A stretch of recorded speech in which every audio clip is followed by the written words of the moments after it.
Matt, the bass dude here with another gear demo video. So as I've noticed, a lot of people have been watching my EMG 81 demo in my Schecter Omen Extreme 4, so that is really rad. So first of all, thank you for that. Today we'll be continuing in a very similar concept. Instead of it being a guitar pickup and a bass, we will be doing a guitar pedal, or what is traditionally used as a guitar pedal, through a bass amp. And so today I will be doing this demonstration with the very same bass, my modded Omen Extreme 4 with an EMG 81 in the neck and an EMG 35HZ in the bridge with the active electronics, not hardware. Wow. And so, as you may have seen by the title, the pedal that we will be demoing today is the infamous or famous, whichever way you want to look at it, Fortin 33. So Fortin is a amplification and pedal company that is based in North America, more specifically Canada, if I am correct. And the 33 is the signature pedal for Frederick Thorndahl from Meshuggah. So it's, judging from what I've seen and what I've been able to figure out from like videos and everything, it's essentially a passive boost pedal that will boost your frequency up to, I believe, 22 decibels. I will double check that information. And as you use the boost function, it'll gradually shape an EQ as you do that. So the pedal only has one knob, and as you turn the knob from left to right, essentially it will gradually boost your signal, and as it boosts your signal, it will be applying an EQ curve, and the farther along you go, the more it'll boost, and the more it'll make the EQ curve far more sharper. So hypothetically, far left would be as normal of a signal as you can get, and far right will be at the most modified it will make your signal. And that's as far as I've understood it.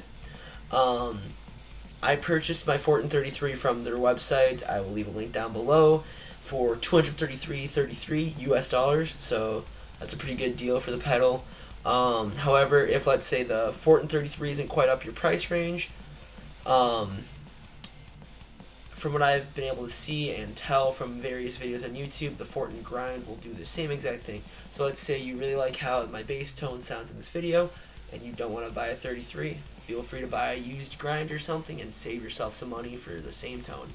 Now, for the tone demo part, I will, as I said, be going through my Schecter Omen Extreme 4 into my pedal board, which consists of a Polytune tuner, the Fortin 33, my Darkglass B7K Ultra, my ISP Decimator, into my SWR Working Pro 700 head, and from there it'll be going straight into my Focusrite interface, and from there into my computer into Reaper. And then, so as I do this tone demo, there will be 4 different sections. I will be playing the same riff for each section, and how it will go is I will do a tone demo at the neck position, a tone demo on the middle position, and a tone demo on the bridge position. And then for the first time, it'll just be the not dry signal, but it'll just be the bass into the bass amp. Pretty simple.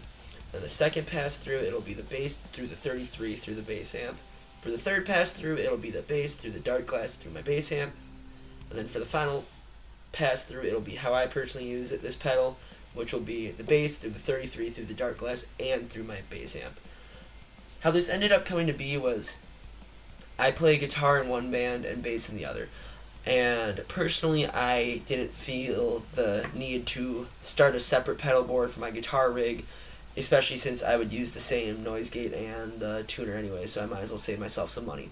And then when I was looking at my pedal train, I noticed I had an open spot on it, so as a result, I'm like, might as well just throw the 33 on my pedal board so I only have to use one pedal board, which, by the way, has been a nice thing because all I have to do is take the same pedal board regardless of the gig is, and it's just a matter of which pedals I turn on when. And then at one practice, back to the story by the way, at one practice I was, playing bass with Agony, and I'm like, I wonder. So in the middle of practice, I decided to turn on the 33 as I was playing with the Darkglass, and it's definitely a pretty cool blend of tone. It's not for everyone, and I don't believe it's for every application, but after I do the tone demo, I will give you my further conclusions about the tone. So let's get right into the tone demo.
So what are my thoughts on using Fortin 33 in a bass rig?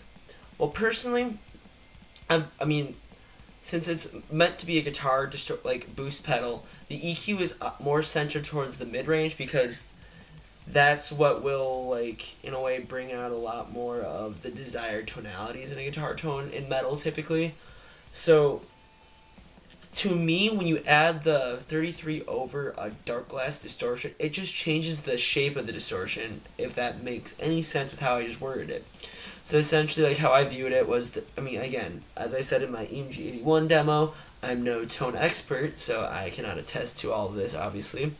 But so the Darkglass, I felt, because it's more catered towards bass amps and everything, it's a lot more like thuddy of a bass tone. So it's like more round, more like how a bass normally is.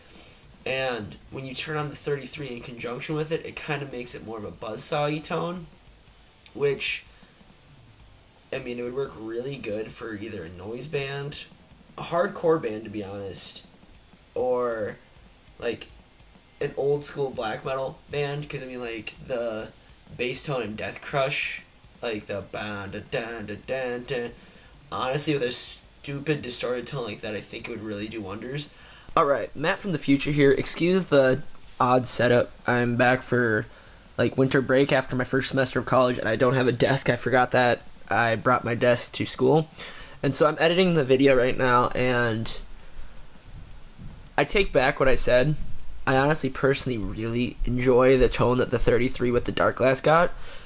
I was a lot more tired when I recorded it last night, so it didn't really strike me as much as it should have when I was recording it, but after, like, revisiting it with the audio, it's a really fun tone to use. Again, I still do believe that it's kind of overkill to use at all times, but if you were to use it in, like, specific cases or for, like, sections of a song, it's honestly such a cool tone, and it's like, what it makes me think of is, like, the tone from, like, A Different Shade of Blue, where it's, like, super girthy, and, like, sometimes it just blends in the background, but other times it, like, when it's allowed to come to the forefront, it's so, like, pummeling.